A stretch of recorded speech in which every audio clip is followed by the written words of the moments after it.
तो नमस्ते प्रणाम स्वागत बा रउआ सबके राइटर केपी राज के चैनल पर। और सब बताइए आप सब कैसन बानी।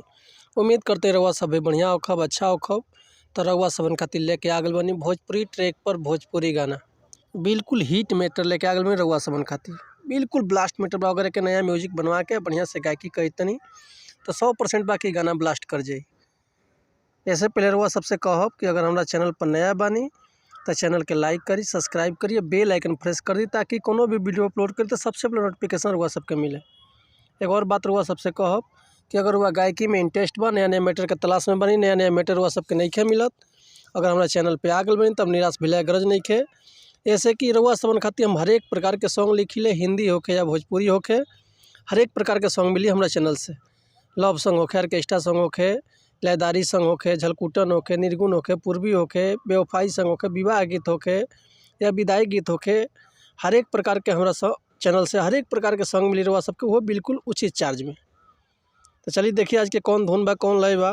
आज से करीबन 15-16 साल पहले दिनेश लाल यादव के वो गाना ही रहे, निरहुआ भैया के बहुत बढ़िया गाना गोलर ले कि रेल मंत्री होई गईले भैया हमारे लालू, एसी में घूमल जाई टिकट लेके चालू, एसी में घूमल जाई।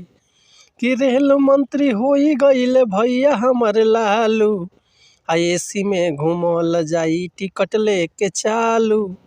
तो यही ट्रैक पर वासवन खातिर बिल्कुल ब्लास्ट मैटर, बिल्कुल हिट गाना लेके आ गए भोजपुरी में। तो चलिए देखिए आज के गाना कैसे बा, कैसे गावे के बा।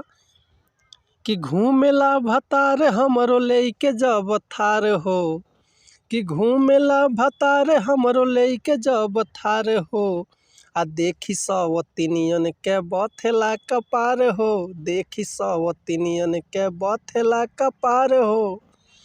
आँखिया में चश्मा गमछा चले जुल्फी झार हो, कि आँखिया में चश्मा गमछा चले जुल्फी झार हो।